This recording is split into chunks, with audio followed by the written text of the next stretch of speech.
দর্শক, স্বাগত জানাচ্ছি সারাদিনের সংবাদে প্রতিদিনের আয়োজন রাত 11টার শীর্ষ সংবাদে। সারা বিশ্বের গুরুত্বপূর্ণ সব সংবাদের শিরোনাম জেনে নিন শুরুতেই। 3 মাসে কোটিপতি বেড়েছে প্রায় 3000।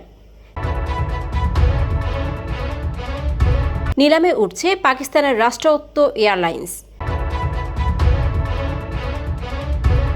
সেনা সদস্য তানজিম হত্যার ঘটনায় 6 ডাকাত আটক।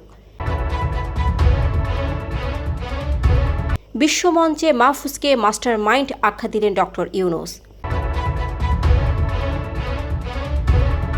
ভারত সীমান্তে 54 নদীর 36টিতে 54টি বাঁধ দিয়েছে। পণ্য রপ্তানি করে উপার্জিত প্রায় $1.26 লক্ষ দেশে আনেনি কেডিএস গ্রুপ। শাইখ সিরাজের বিরুদ্ধে উপস্থাপিকা ফারজানা ব্রাউনিয়ার মামলা।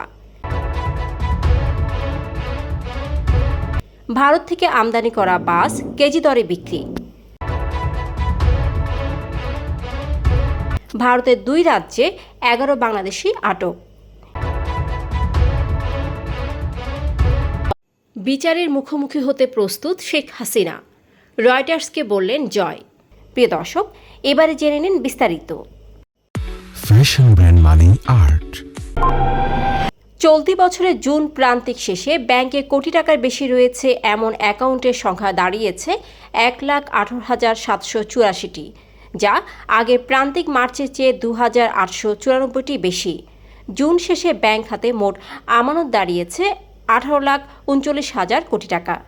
ব্যক্তি, কোম্পানি ও প্রতিষ্ঠান সব মিলিয়েই ব্যাংক হিসেবে কোটি টাকা বা এর বেশি টাকা থাকার এ পরিসংখ্যান দাঁড়িয়েছে। বাংলাদেশ ব্যাংকের শিডিউল ব্যাংকস স্ট্যাটিস্টিক্স শীর্ষক প্রতিবেদনে এ তথ্য তুলে ধরা হয়েছে।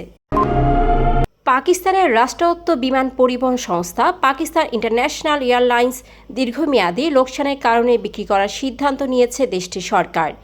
আগামী 1 অক্টোবর এক নিলামের মাধ্যমে প্রতিষ্ঠানটি বিক্রি করা হবে।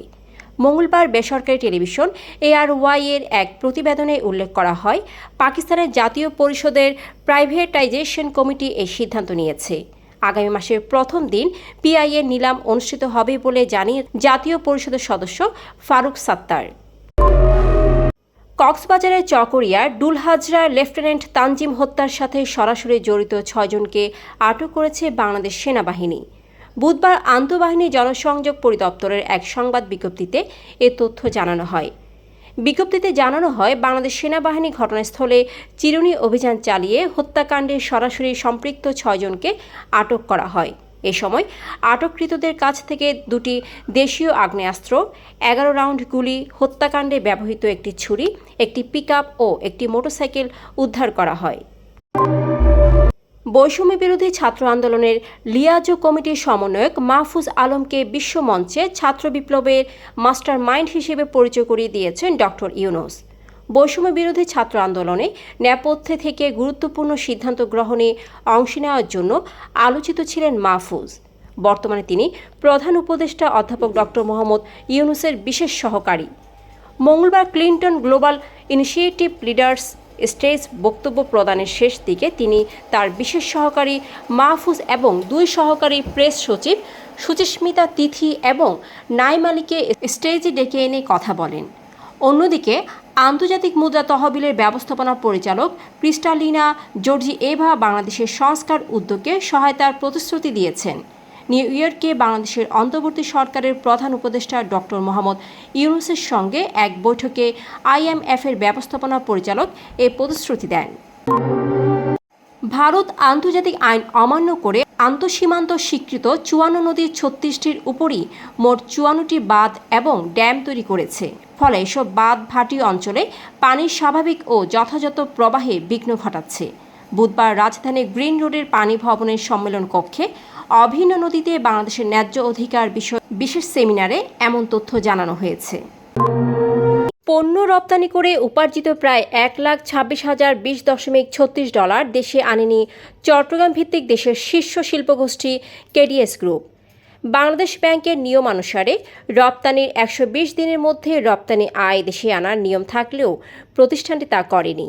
এছাড়া চট্টগ্রামের আরও 20টি প্রতিষ্ঠানের বিরুদ্ধে রপ্তানি আয় দেশে না আনার অভিযোগ উঠেছে।